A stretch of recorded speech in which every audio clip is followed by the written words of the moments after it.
alisema Mwalimu Julius Nyerere.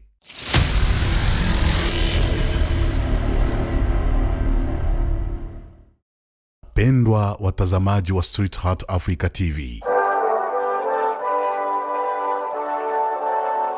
mimi ni Eddie Kamoso, maji ya ukweli. Leo tunamkumbuka mtu ambaye aligusa Afrika kwa moyo wake, maneno yake na maono yake. Mtu ambaye mpaka leo jina lake bado linaishi katika mioyo ya Waafrika wengi. Huyu ni Julius Nyerere, mwalimu wa Afrika.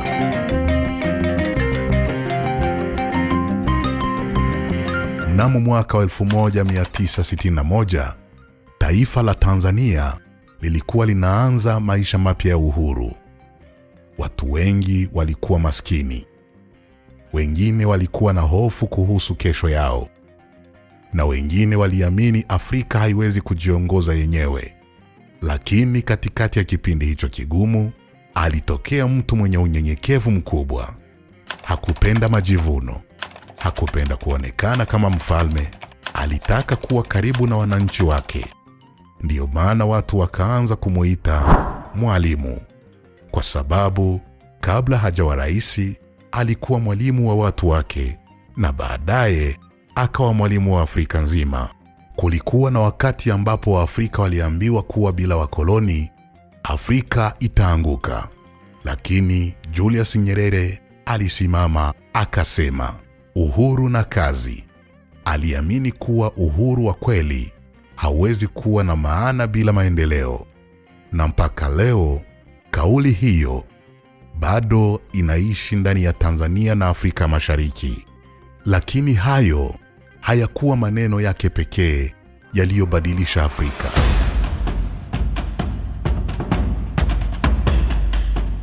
Moja, uhuru na kazi. Alisema wakati wa harakati za uhuru wa Tanzania mwaka 1961, aliwaambia wananchi kuwa uhuru si mwisho wa safari, bali mwanzo wa kujenga taifa. 2. Without unity, there is no future for Africa. Alisema katika mikutano ya Pan-Africanism miaka ya 1960. Kwa Kiswahili, bila umoja, Afrika haina kesho.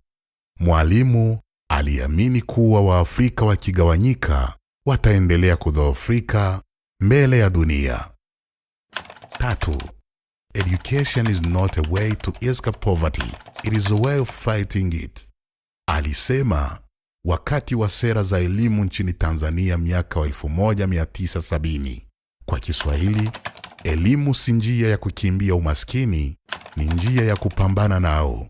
Ndiyo maana mpaka leo watu wengi bado wanamuita mwalimu. 4.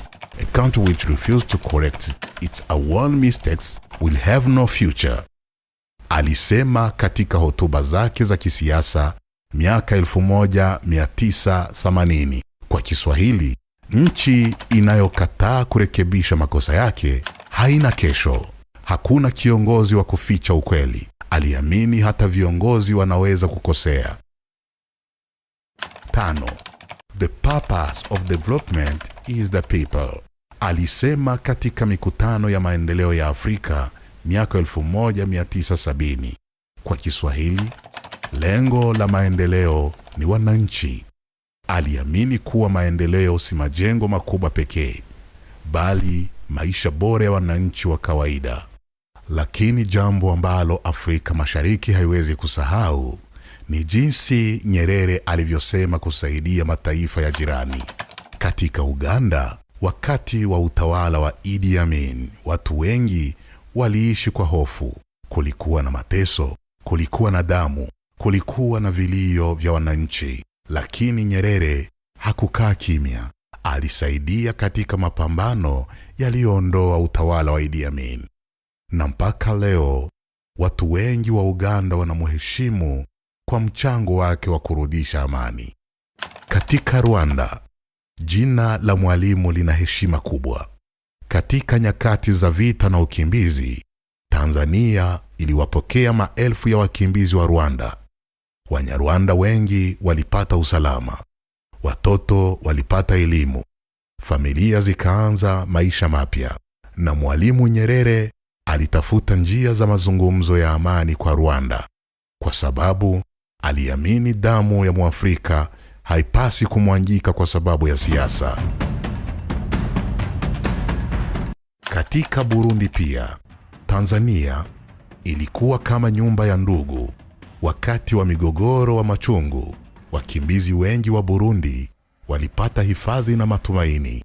Nyerere aliamini kuwa jirani wa kweli ni yule anayekusaidia wakati wa shida. Na katika Democratic Republic of the Congo, Mwalimu alikuwa sauti ya Waafrika waliotoka Kongo iwe huru kweli kweli. Aliamini kuwa utajiri wa Kongo unapaswa kuwasaidia wa Kongo kwanza.